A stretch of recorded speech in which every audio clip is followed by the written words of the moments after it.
What happens when two people are manipulated into marriage through a lie disguised as divine prophecy? When a young woman and a warrior both believe the other chose this bond, only to discover they're both prisoners of someone else's scheme. This isn't about fate or destiny. This is about deception, survival, and two souls trapped in a web spun by men who weaponize belief for profit. Stay until the end. The truth will shatter everything you think you know. Drop a comment telling me if you'd trust prophecy or your gut in this situation and where you're watching from. The mining town of Silver Ridge sat like a wound in the New Mexico Territory, 1881. Sarah Brennan learned about her marriage the same way she learned everything else in her life, through other people's decisions handed down like scripture. 24 years old. Dark blonde hair always pulled back severe. Blue eyes that had watched her mother die of lung fever in a tent city. Her father drink himself into an early grave in the mines, and her younger sister disappear with a traveling merchant who promised California gold, but delivered only silence. Sarah had survived by being useful, cooking for miners, mending clothes, keeping her head down and her expectations lower. The man who came for her wore the robes of a traveling holy man. Brother Matthias, they called him. Part preacher, part mystic, part something else that made Sarah's instincts scream warnings she couldn't name. He found her at the boarding house where she earned her keep. "Miss Brennan, I bring sacred news." Sarah set down the laundry she'd been folding. "I'm not interested in salvation today." "This isn't about salvation," Matthias replied, his smile too wide, too practiced. "This is about destiny. The spirits have spoken through me in vision. You've been chosen." Every woman in Sarah's position knew what chosen meant, another word for trapped. Chosen for what? She kept her voice flat, preparing for the worst. "Marriage," Matthias said, "to a warrior of the Mescalero Apache. His name is Nietzsche. He came to me 3 weeks ago, after receiving his own vision. A woman with sun-colored hair who would bring balance to his people's struggle. He described you perfectly, though he's never seen you.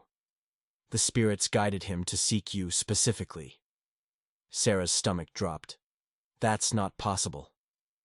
"The spirits work in mysterious ways," Matthias continued, pulling out a rolled parchment. "He's offered a substantial bride price, $50 in gold, and a promise of protection for any family you have remaining. In these times, such an offer is providence itself."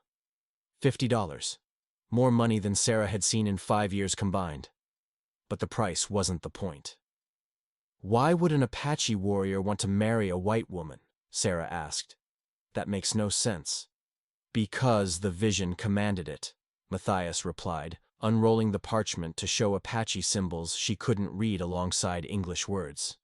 "His people are negotiating with the territorial governor for land rights. Having a white wife legitimizes him in both worlds, shows peaceful intent, opens doors. And the spirits have declared you are the one who will bridge these worlds." Sarah stared at the document, at the symbols that meant nothing to her, at the English words that promised everything and guaranteed nothing. "And if I refuse?" Matthias's smile faded. "Then you reject divine will. The spirits are rarely kind to those who spurn their commands. Illness, accident, misfortune. These follow those who defy sacred purpose." He leaned closer. "But more practically, Miss Brennan, you reject the only offer of security you're likely to receive. How long before the boarding house owner decides you're too old, too worn, too costly to keep? How long before you end up like the other discarded women in the camps? You know what happens to them." Sarah did know. She'd seen it. Women broken down and used up until they had nothing left but desperation and dirt. The warrior, Nietzsche. He truly asked for this? Sarah needed to hear it again. "He sought you specifically," Matthias confirmed, "through spiritual guidance. This is his choice, as much as yours." Something in Sarah's gut twisted, but the alternative was slow starvation, or faster degradation. And if this man had actually chosen her, actually wanted this alliance. "When?" she asked. "The ceremony is in 3 days, at the sacred springs where Apache land meets territorial ground. neutral space, blessed by both traditions. Matthias produced a small leather pouch. Here's $20 advance payment. The rest comes after the ceremony. Buy what you need. Prepare yourself. The spirits have chosen well. After he left, Sarah sat with that leather pouch in her lap, feeling its weight, $20 that felt like 30 pieces of silver. But she'd survived worse than an arranged marriage. And if this warrior had actually chosen her, actually seen something in her through spiritual vision, maybe the spirits were kinder than her life so far suggested. She had no idea how completely she'd been lied to. 3 days north, in a hidden canyon where the Mescalero band had made temporary camp, Nietzsche received similar news from the same holy man. Brother Matthias appeared at their settlement with appropriate gifts and perfect Apache protocol. He'd been coming for months, offering spiritual guidance that blended Christian and indigenous traditions in ways that made the elders uncomfortable, but curious. Nietzsche himself was 26. Lean and dangerous like a hunting blade. His face carried scars from a cavalry skirmish 2 years prior, the same skirmish that killed his father and left Nietzsche responsible for his mother and younger brothers. His eyes missed nothing, trusted less. When Matthias requested private counsel, Nietzsche agreed with the wariness of a man who'd seen too many white promises dissolve into smoke and betrayal. "I bring news of answered prayers," Matthias began in serviceable Apache. "I haven't been praying," Nietzsche replied in English. He refused to let white men hear only what they wanted to hear through translation. "But your people have," Matthias continued smoothly, switching to English. "For peace, for land security, for a path forward that doesn't end in reservation death or military destruction.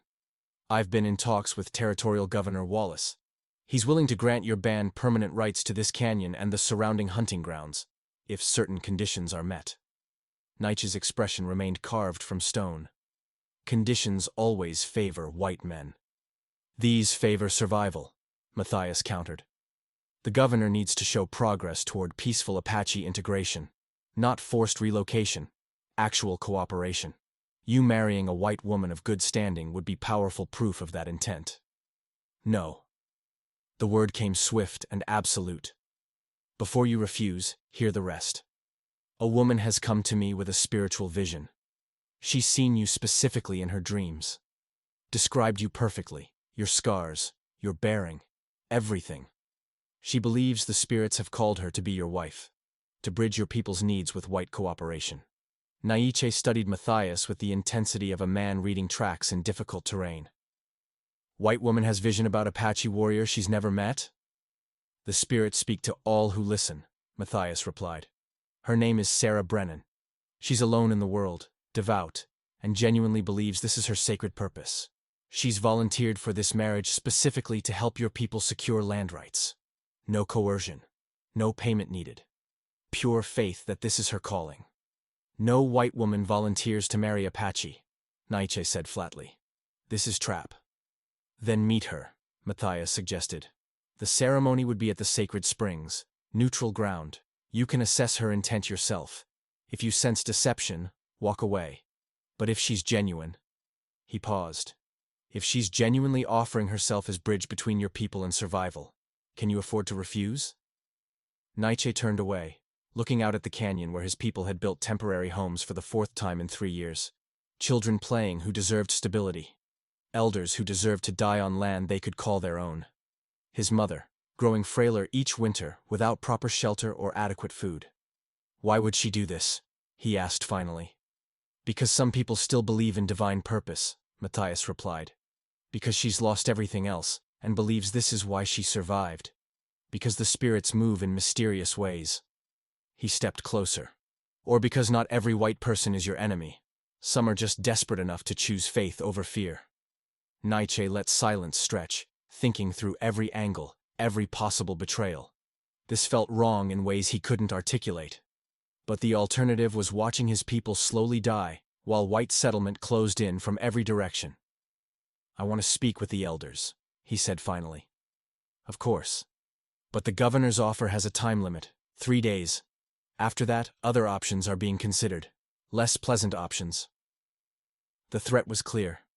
cooperate or face military pressure. That night, Nietzsche sat in council with the elders. He explained Matthias's offer, expecting immediate rejection. Instead, he got arguments.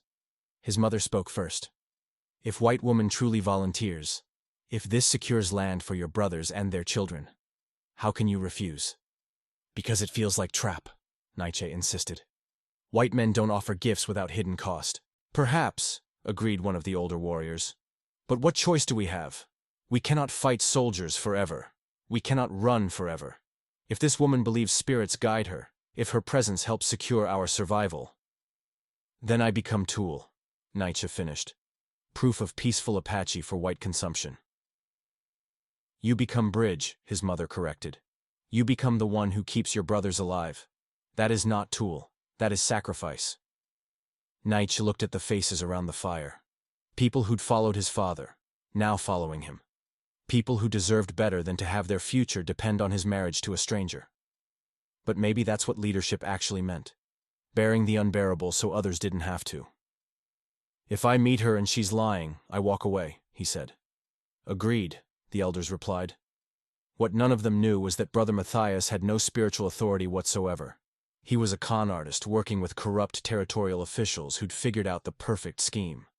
Get the Apache to voluntarily marry into white families, make it look like peaceful cooperation. Then use those marriages as legal justification to claim the Apache had assimilated and could be moved to smaller, less valuable land since they were now part white families under territorial law.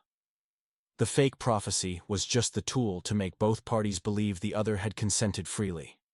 Make it look like destiny instead of coercion. And Brother Matthias got paid $50 per successful marriage by the territorial office, plus whatever he could skim from both parties in the process. 3 days later, Sarah Brennan stood at the sacred springs wearing a dress she'd bought with Matthias's advance payment. Simple blue cotton. Practical. Nothing special. Her hair was still pulled back severe. No flowers. No decoration. This wasn't celebration. This was transaction sanctified by prophecy she didn't understand. Brother Matthias had brought her in a wagon with supplies and another couple, an older white trader and his Apache wife who were supposed to serve as witnesses and proof that such marriages could work. Sarah watched the canyon trail, waiting for the man who'd supposedly chosen her through spiritual vision. Part of her hoped he'd be kind. Most of her just hoped he'd honor whatever agreement Matthias had negotiated. When Nietzsche appeared with 3 other warriors and an elderly woman, Sarah's breath caught. He moved like water flowing downhill. Inevitable, efficient, slightly dangerous. The scars on his face should have made him frightening. Instead, they made him real in a way the miners and merchants she'd known never quite achieved. Their eyes met across the springs.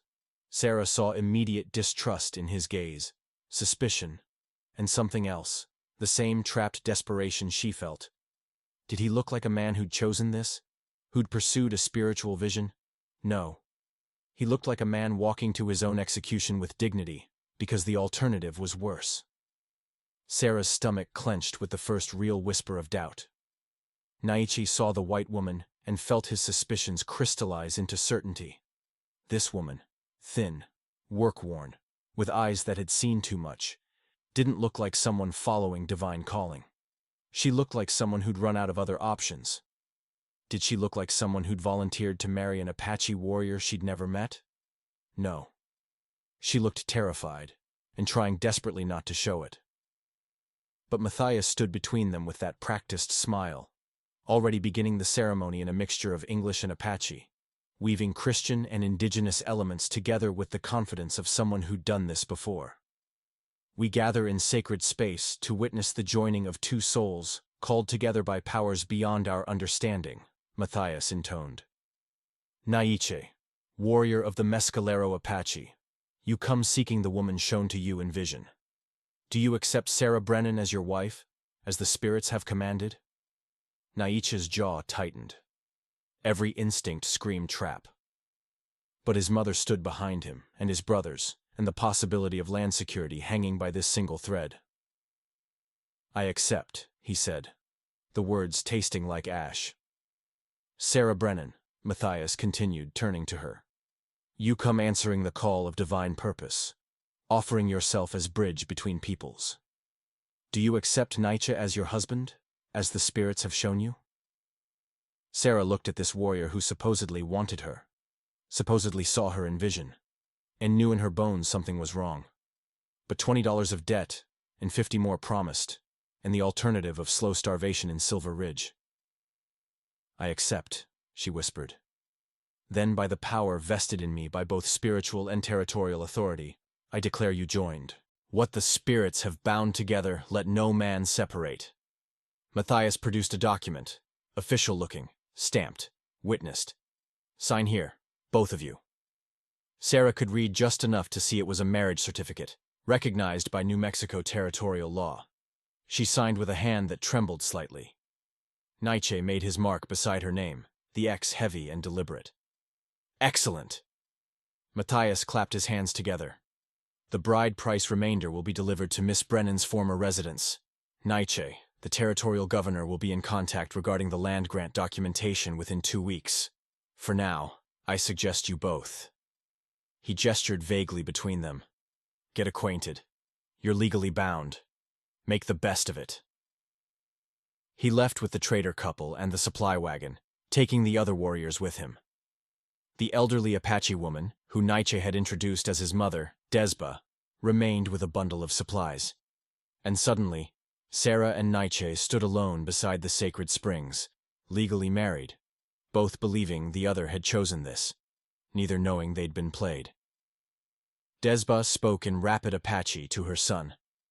Nietzsche responded in the same language, his tone flat and controlled. Then he turned to Sarah and spoke in English. My mother will bring you to our camp. You'll share my shelter. You'll work with the women. You'll learn our ways. He paused, and something cold settled into his expression. I know you volunteered for this because you believe it's spiritual calling. I respect that faith, even if I don't share it. But understand, I didn't choose you because I wanted a wife. I chose this arrangement because my people need the land it secures. Nothing more. Sarah's blood went cold. You chose this arrangement? But Matthias said you saw me in vision, that you specifically. I saw nothing, Nietzsche interrupted. Matthias came with territorial governor's offer. Marry white woman, secure land rights. I agreed because I had no better option, but don't confuse necessity with desire. Sarah felt like she'd been struck. But he told me you asked for me specifically, that you'd had the vision of a woman with light hair. I had no vision, Nietzsche said, each word precise and cutting. I agreed to political marriage to save my people from reservation death. That's all this is. They stared at each other across 3 feet of space that might as well have been an ocean, both seeing their own deception reflected in the other's confusion. He told me you wanted this, Sarah said slowly, that you'd chosen me through spiritual guidance. He told me you'd volunteered, Nietzsche replied, that you'd seen me in dreams and believed joining me was your sacred purpose. The truth crystallized between them like frost forming on glass. Neither had chosen this. Both had been lied to. Both had been told the other consented freely. That son of a bitch, Sarah breathed. For the first time, something that might have been agreement flickered in Nietzsche's eyes.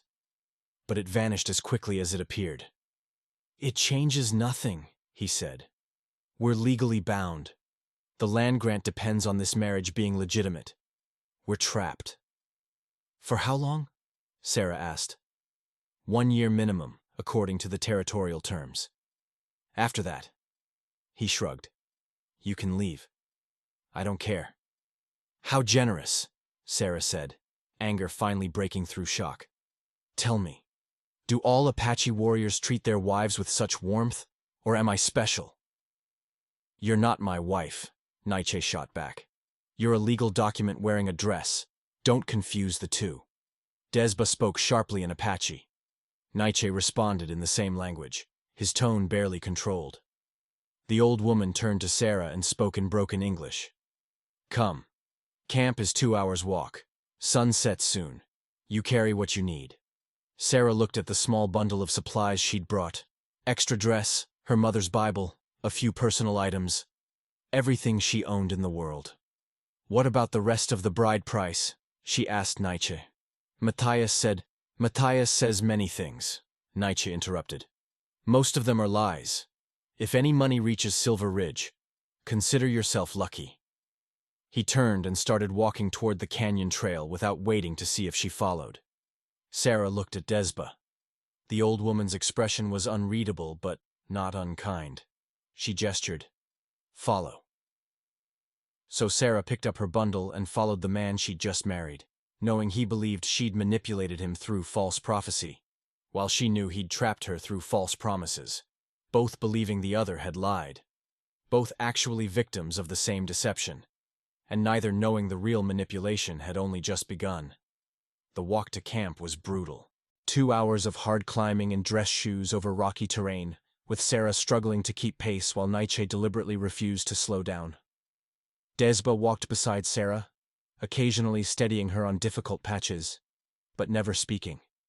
By the time they reached the hidden canyon settlement, Sarah's feet were bleeding, and her breath came in ragged gasps. Nietzsche glanced back once, his expression suggesting he'd expected her to quit, and was almost disappointed she hadn't. The camp itself was larger than Sarah expected, maybe 30 wickiups scattered across the canyon floor, with children playing near a central fire and women working on various tasks. Everyone stopped to stare as Nietzsche arrived with a white woman in tow. The hostility was immediate and obvious. Sarah felt it like a physical weight. Nietzsche stopped at a wickiup set slightly apart from the others. "This is mine, now yours too, apparently." He gestured to the interior. "Sleep there. Don't touch my weapons. Don't leave camp without permission. Work with the women tomorrow. Stay out of my way." He grabbed his bow and left before Sarah could respond. Desba followed Sarah inside. The space was sparse. Sleeping furs, weapons hung on support poles, a small fire pit. Nothing else. No decoration, no comfort.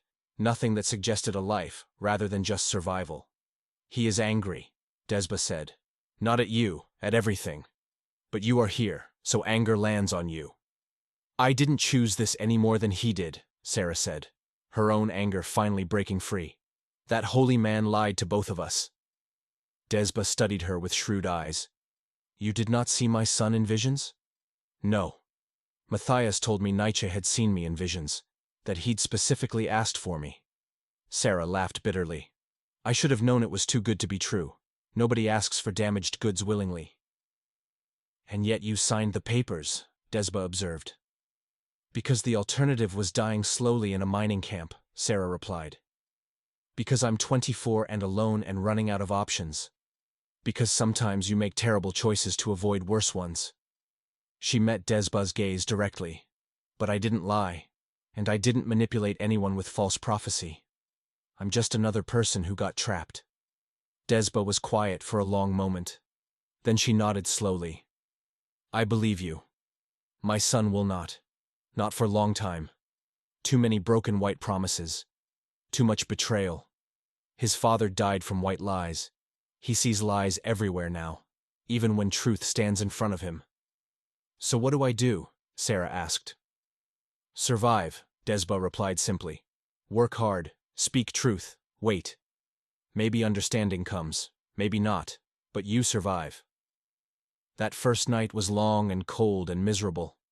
Sarah lay on the furs Desba had indicated, on the opposite side of the shelter from where Nietzsche's belongings sat, and listened to the sounds of camp settling into sleep. Nietzsche didn't return until well past midnight. She pretended to be asleep as he moved through the space with practiced silence, checking weapons, banking the fire. He never came near her side of the shelter. When morning came, Desba arrived and gestured for Sarah to follow. No gentleness now. This was instruction time. The women of the camp gathered at the work area with visible reluctance when Desba brought Sarah. Most were around Sarah's age or younger. None looked pleased. One woman stepped forward, younger than Sarah, with an expression of barely controlled contempt. "This is the white woman who used prophecy to trap Nietzsche?" "She is new wife," Desba said firmly. "She works with us." "She works to spy," another woman spat. "To report back to soldiers what she sees." "I'm not a spy," Sarah said, trying to keep her voice steady. I was lied to, same as Nige. I don't want to be here any more than you want me here. Then leave, the first woman said. Run back to your people. Tell them we live like animals so they can feel justified destroying us. I signed legal papers, Sarah replied. I can't leave for a year. Even if I could, where would I go? I've got no family, no money, no home. I'm as trapped as anyone. The women exchanged looks, some skeptical, some thoughtfully evaluating. Desba thrust a hide-scraping tool into Sarah's hands. You know this work? Sarah examined the tool, similar to ones her mother had used, years ago. Yes, my mother taught me. Show us, Desba commanded. For the next several hours, Sarah worked on preparing hides alongside women who barely spoke to her. Her hands remembered the motions, even though they'd grown softer during her years in town.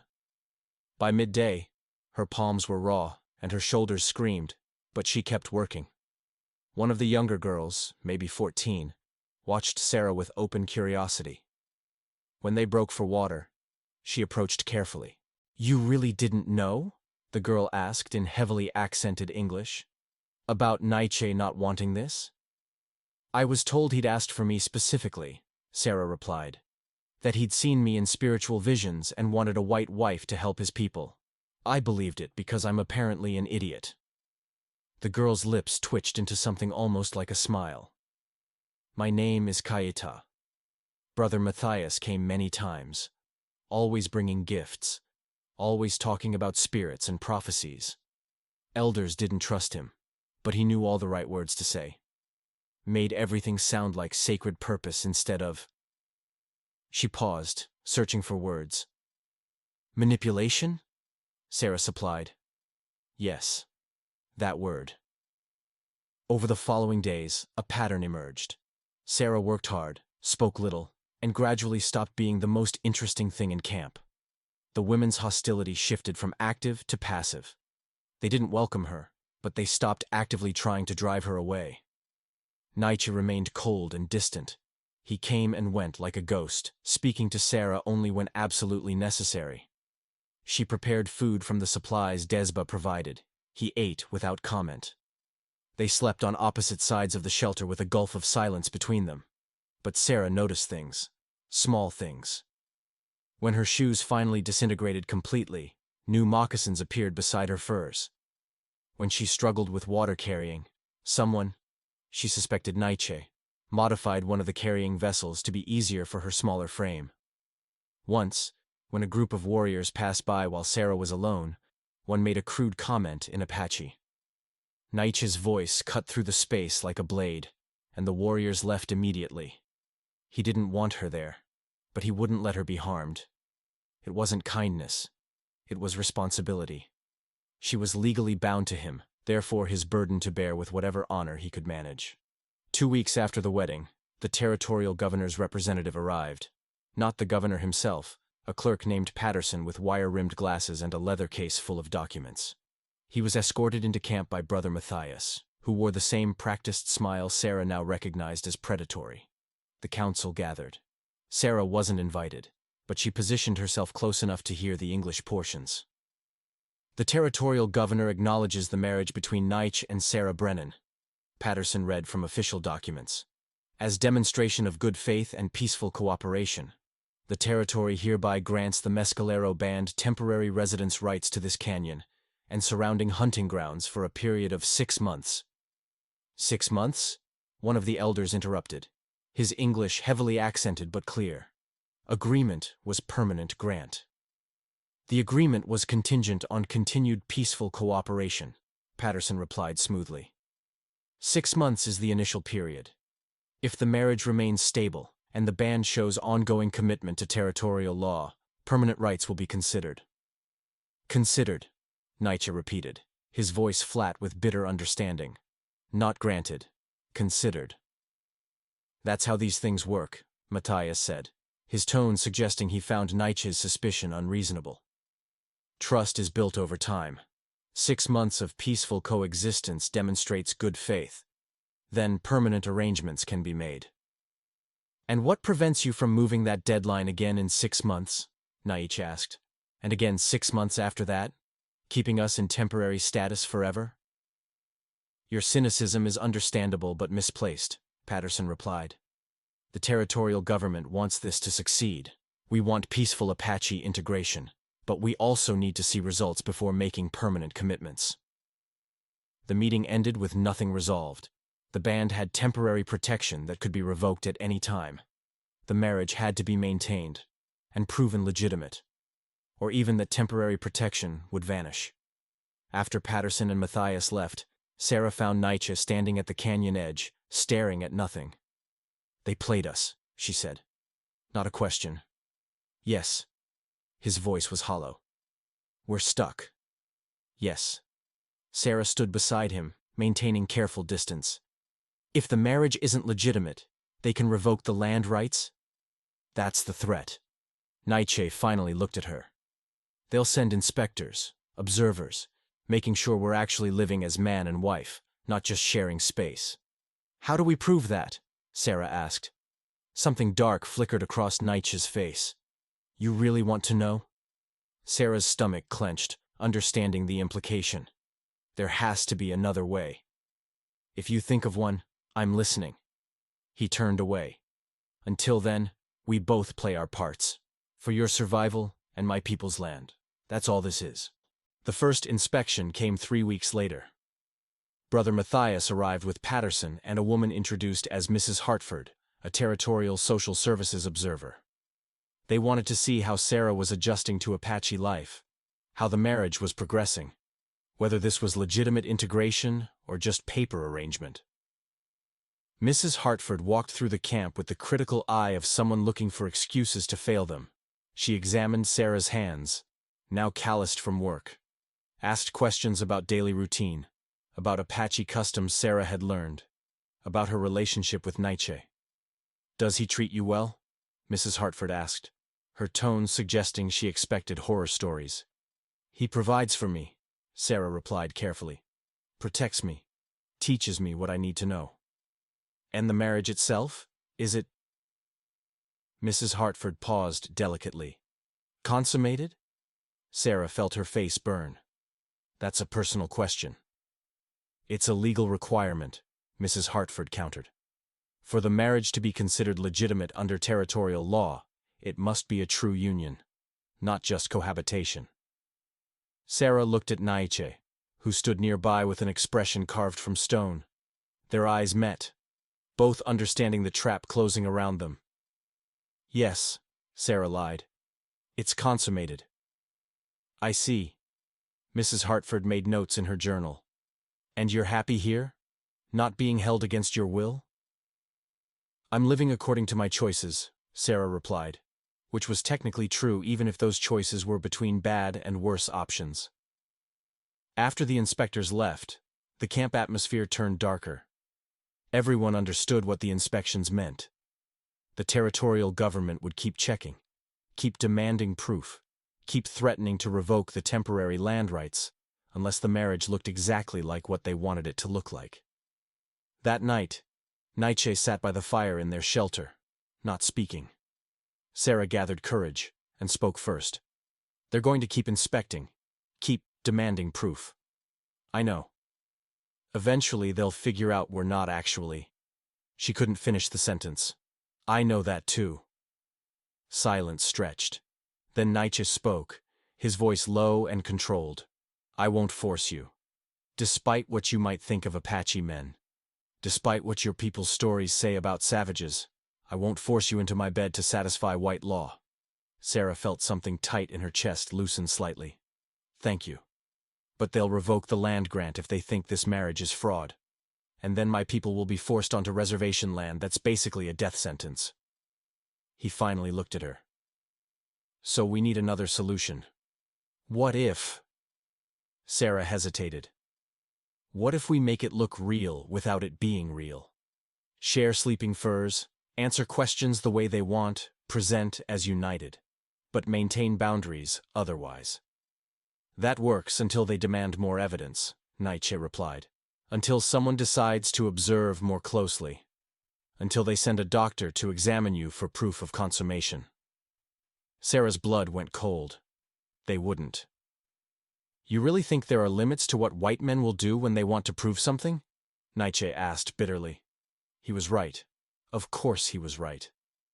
Then what do we do? Sarah asked. We survive, Nietzsche replied, echoing his mother's words. Day by day. And hope something changes before they force our hand completely. The weeks that followed developed their own rhythm. Sarah worked with the women, gradually earning grudging acceptance through sheer persistence. She learned more Apache words, understood more of their customs, started to see the patterns of camp life not as foreign and frightening, but as simply different. Nietzsche remained distant, but less hostile. They spoke more, mostly about practical matters, but occasionally about other things. Sarah learned about his father's death at cavalry hands, about his responsibility for his younger brothers, about the impossible weight of trying to lead people toward survival when every option led to suffering. Nietzsche learned about Sarah's mother dying slowly while Sarah worked herself raw trying to save her, about her father's drinking and eventual death, about her sister's disappearance and Sarah's guilt for not being able to stop it. They didn't become close, but they became something other than strangers trapped together. And then everything changed again when Sarah discovered the truth about brother Matthias. It happened by accident. Sarah was gathering herbs with Cayeta in an area near the canyon entrance when they heard voices. Male voices speaking English coming from behind a rock formation. Sarah gestured for Cayeta to stay quiet. They crept closer, listening. Another 3 marriages by the end of the year. You'll get your full commission. That was Patterson's voice. I can manage that. Brother Matthias, smooth and confident. There are plenty of desperate white women in the camps, and plenty of Apache bands facing military pressure. The prophecy angle works beautifully. Makes them think they're choosing destiny instead of recognizing coercion. And the land grants remain temporary? Patterson asked. Of course. We keep them on short leashes. Every 6 months, another review, another requirement, another marriage if we need it. Meanwhile, the more Apache integrate with white families, the easier it becomes to claim they're assimilated and relocate them to smaller parcels. Matthias laughed. It's brilliant, really. Make them think they're preserving their culture through these unions, when actually they're dismantling it piece by piece. What about the women? Patterson's voice had an edge. If they realize they've been manipulated, they won't, Matthias interrupted. They're too busy trying to survive. And even if 1 or 2 figure it out, who would believe them? We have legal documents, witnesses. The whole thing looks completely legitimate. Just another example of successful Apache white cooperation. Sarah felt her blood turn to ice. Beside her, Cayeta's eyes were wide with understanding even though her English wasn't perfect. The girl had heard enough. They waited until the voices faded, then retreated back toward camp. Sarah's mind raced through implications. They had to tell the council. Had to tell Nietzsche. Had to expose this whole manipulative scheme. But who would believe them? They had no proof except overheard conversation. And doing so might trigger exactly the kind of conflict that would lead to military intervention. When they returned to camp, Sarah found Nietzsche preparing for a hunt. She pulled him aside urgently. I need to tell you something. About Matthias. She explained what she'd heard. All of it. The fake prophecies, the manipulation, the long-term plan to use marriages as tools for forced assimilation. Nietzsche listened with an expression that grew harder with every word. When she finished, his jaw was clenched so tight she could see muscles jumping. You're certain? He asked. I know what I heard. And you have proof? Evidence beyond your word? No, Sarah admitted. Just what Cayeta and I overheard. Nietzsche turned away, hands clenched into fists. When he spoke, his voice vibrated with controlled rage. I knew it was trap, knew that bastard was lying. But I had no choice. My people had no choice. We have choice now, Sarah said. We can expose this. Tell the territorial government what's happening. Get Matthias arrested for fraud. With what proof? Nietzsche interrupted. Your word against a white holy man? Against a territorial clerk? How well do you think that would work? He was right. Again. A white woman married to an Apache, accusing respected white men of conspiracy. She'd be dismissed as having gone native, her testimony considered unreliable at best. Then what do we do? Sarah asked. Nietzsche looked at her with something new in his eyes. Not quite trust, not quite alliance, but possibility. We get proof, he said finally. Real proof, documentation, witnesses, something they can't dismiss. And then we destroy them. Over the next weeks, Sarah and Nietzsche became unlikely partners in gathering evidence. Sarah used her literacy to carefully copy any documents Patterson or Matthias left behind during inspections. She befriended Mrs. Hartford, the social services observer, gradually getting her to talk about other Apache marriages arranged through Matthias, always phrasing it as curiosity about how to make her own marriage more successful. Nietzsche spoke with other bands who'd made similar arrangements, learned how many had been promised permanent land grants that became temporary, how many had been told their white wives had volunteered through spiritual calling, how many felt trapped in marriages they never truly chose. The pattern became clear. Matthias had done this at least 7 times before, always with the same false prophecy approach, always promising the Apache land security that would vanish after 6 months, always telling the white women they'd been specifically chosen by warriors who wanted them. Sarah documented everything in her mother's Bible, writing in margins and blank pages, creating a record that couldn't easily be found during inspections, but that told the complete story. And something else happened during this process. Working together toward a common goal, Sarah and Nietzsche stopped being adversaries and became partners. Real partners. She learned he had a dry sense of humor that emerged when he felt safe enough to show it, that he sang traditional songs while working that made even difficult tasks feel bearable, that he was unfailingly patient, teaching his younger brothers skills they'd need to survive. He learned she was smarter than her limited education suggested, that she had a gift for reading people in situations that had kept her alive through years that should have broken her, that she was stubborn in the way that meant she'd survive things that would kill softer people. They started spending more time together naturally, not because they had to, but because they chose to. Conversations that went beyond practical matters into actual connection.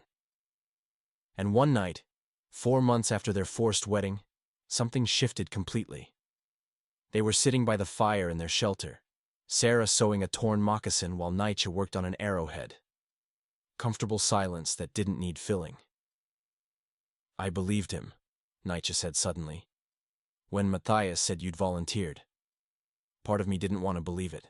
Seemed too convenient. But another part. He paused. Another part wanted to believe someone might actually choose to stand with us. Stupid.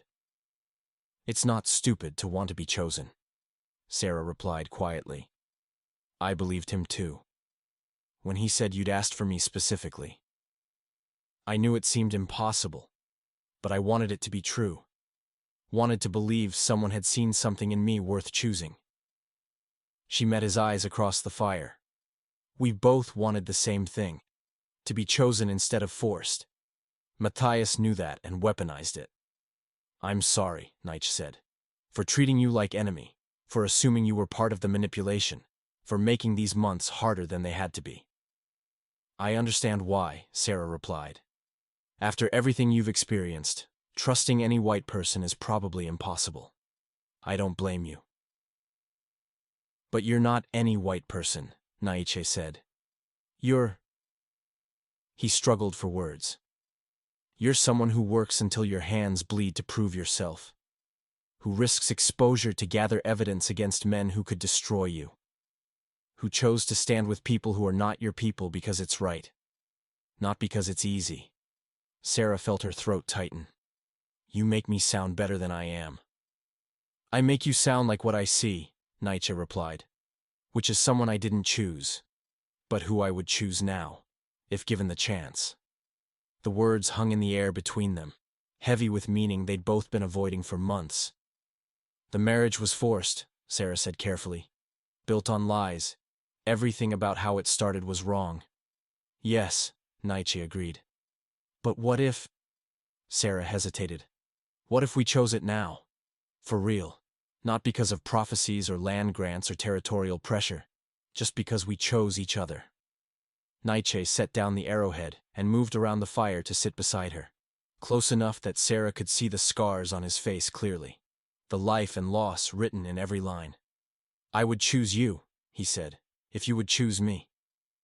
"I would," Sarah replied. "I do."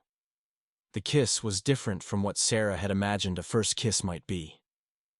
Not desperate or passionate, but careful, questioning, building toward certainty. When they pulled apart, both were breathing harder.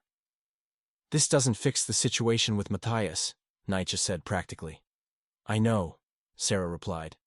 "We still need to expose him, still need to break the territorial government scheme, still need to secure real land rights for your people." "Our people," Nietzsche corrected. "If you choose this, you choose all of it. The struggle, the danger, the uncertainty. You become one of us completely." "I already am," Sarah said. "Choice just makes it official." That night, they shared sleeping furs for the first time. Not because inspectors demanded it, or because territorial law required it, but because they chose it. The next morning brought a crisis that would test that choice immediately. Brother Matthias arrived at camp with shocking news. The territorial governor wanted to expand the successful marriage program. He was offering another $50 to any Apache warrior willing to marry a white woman under similar prophetic guidance, and suggesting that Sarah, as proof of successful integration, should help recruit more white women for the program. The council gathered to discuss this proposal. Sarah attended this time, standing beside Nietzsche as his recognized wife. "We've gathered evidence," Nietzsche said in Apache, with Sarah translating key points for those who needed it. "Proof that Brother Matthias is running a scheme, that the prophecies are fake, that he manipulates both parties into believing the other chose freely when neither did." Matthias's practiced smile faltered slightly. "That's a serious accusation. Do you have proof?" Sarah produced her Bible, pages filled with documentation. "Yes.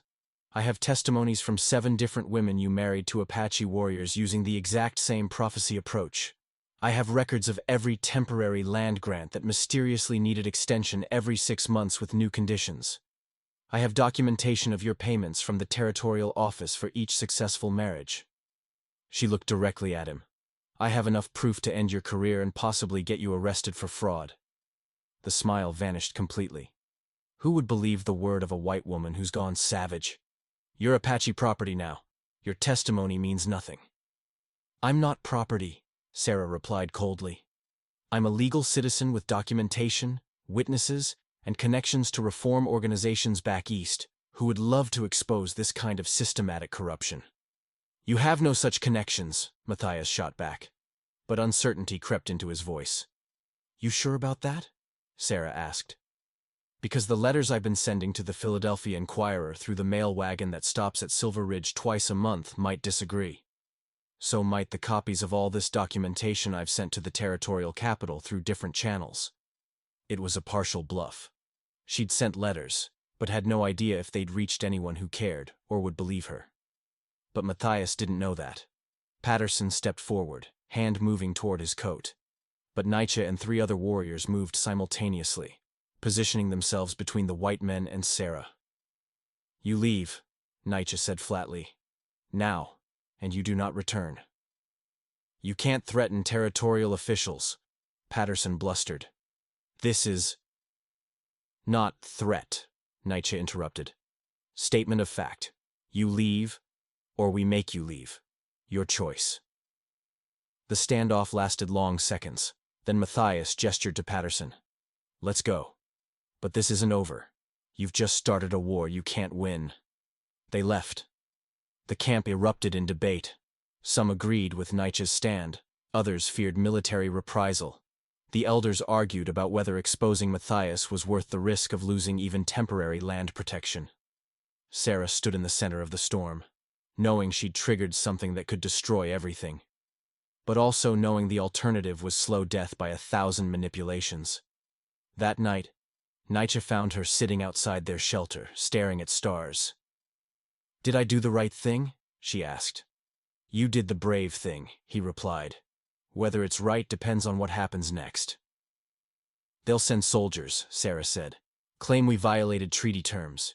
Use this as excuse to force relocation." "Probably," Nietzsche agreed.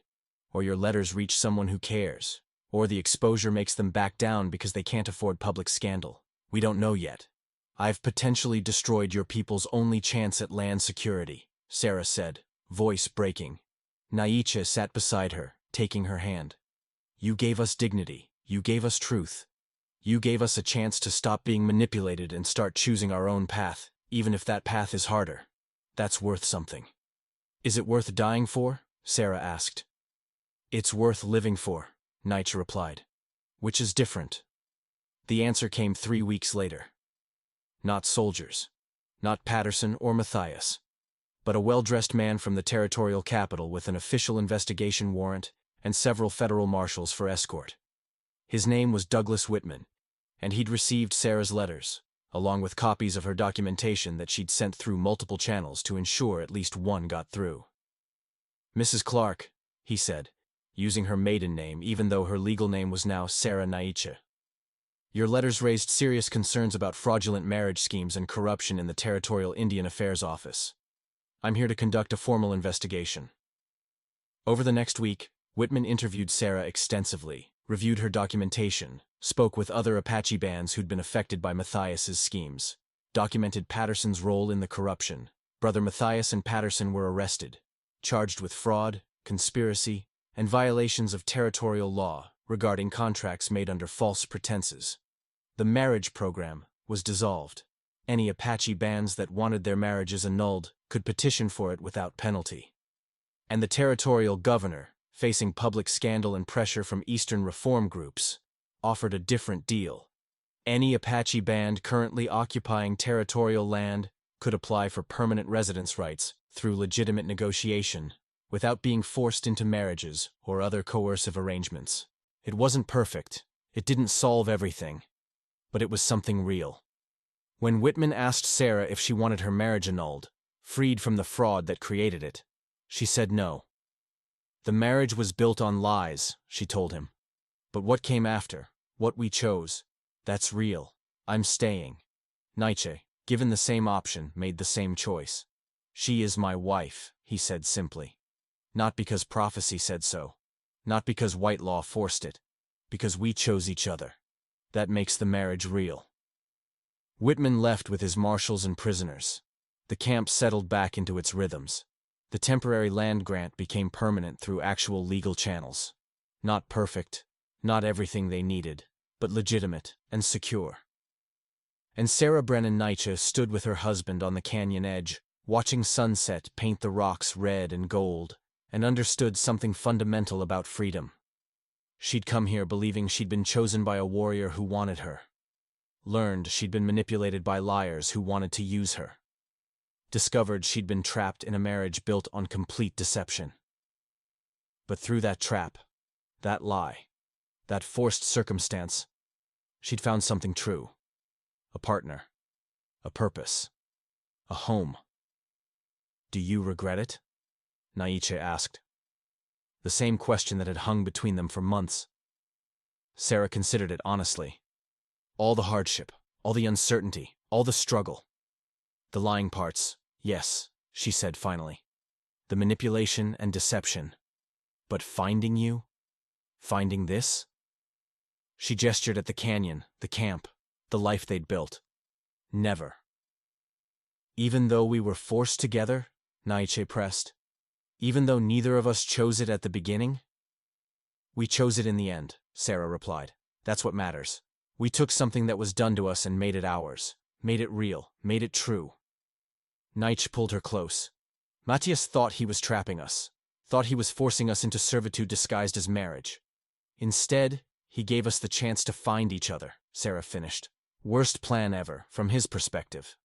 They stood together as darkness fell. No longer two people trapped by prophecy, but two people who'd found each other through it. Who'd taken a foundation of lies and built something true on top of it. The marriage certificate said they'd been joined by spiritual authority and territorial law. But the real joining had happened later, in choices made and kept, in trust earned and given, in standing together when standing alone would have been easier. A year later, Sarah stood in the same spot with her daughter, Nietzsche's daughter, strapped to her back in the traditional way. The baby had Sarah's lighter hair, but Nietzsche's dark eyes, a perfect blend of both worlds, belonging fully to both and neither. Desba approached, pride evident in her weathered face. She's strong, like her parents. She'll need to be, Sarah replied. The world won't make things easy for her. But she'll have both of you, Desba said. Teaching her, protecting her, loving her. That's more than many children get. Nietzsche joined them, returning from a council meeting. He kissed Sarah gently, then his daughter's forehead. The new territorial representative wants to meet with us, show our success story to other officials, prove that Apache white cooperation can work. Do we do it? Sarah asked. We tell them the truth, Nietzsche replied. That it wasn't cooperation, it was survival. That we made it work not because of their policies, but in spite of them. That they don't get to use our love as propaganda for their schemes. That'll make enemies, Sarah observed. We're good at that, Nietzsche said with a slight smile. Sarah laughed. Yes, we are. They made their way back toward camp as the sun set, 3 generations walking together toward home. Home that had been forced on them, lied about, manipulated into existence by men who'd thought they could control destiny through false prophecy. Those men were wrong. Because prophecy, real or false, couldn't determine the future. Only choice could do that. And Sarah and Nietzsche had chosen each other, every day, through every difficulty, had taken something that started as imprisonment and transformed it into partnership. The marriage certificate might say they were bound by spiritual authority and territorial law, but the truth was simpler and more powerful. They were bound by choice, by trust, by love that had been earned rather than ordained. And that, Sarah understood as she entered the wiki-up that had become home, was the only prophecy worth believing in, the one they'd written themselves, word by word, choice by choice, day by day. The one that said 2 people could take lies and make truth from them, could take force and make freedom from it, could take prophecy and make it irrelevant through the simple, radical act of choosing each other. In the end, that was the most powerful magic of all. If this story of lies twisted into truth, of forced bonds becoming chosen love, and of 2 people finding freedom in each other moved you, hit that subscribe button and drop a like. Tell me in the comments, would you have exposed the scheme knowing it might cost you everything? Could you forgive someone who believed you'd manipulated them? And do you think prophecy controls destiny, or do we write our own fate through our choices? Share your thoughts, and I'll see you in the next story.